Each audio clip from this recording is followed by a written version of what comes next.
This poor farm boy made a mistake. He traded his only horse for a handful of beans, but he didn't know the beans were seeds of destruction. That night, a storm hit the kingdom, and a runaway princess knocked on his door, seeking shelter from the rain.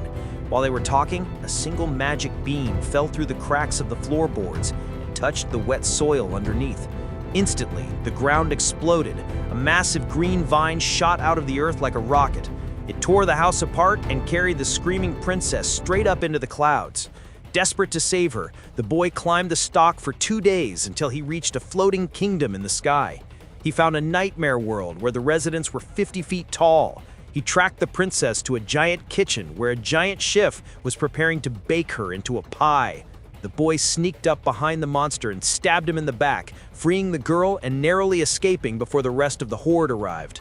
But then, the giants found the path to Earth. They rode the vines down, and suddenly the kingdom was under siege. The giants ripped up massive trees to use as spears and threw burning windmills over the castle walls. The human soldiers were being crushed like ants, and the king ordered the moat to be set on fire to hold them back. Humanity was about to fall. But when the boy was cornered in the throne room by the two-headed general of the giants who was ready to eat him, the boy tossed his last magic bean straight down the monster's throat.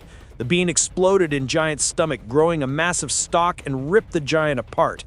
The boy then pulled the magical crown from the dead general's hand and placed it on his own. He walked out to where the human army was about to be slaughtered. He didn't say a word. He just stood there wearing the crown. One by one, the massive giants stopped fighting. They looked at the small boy, lowered their weapons, and dropped to their knees in submission.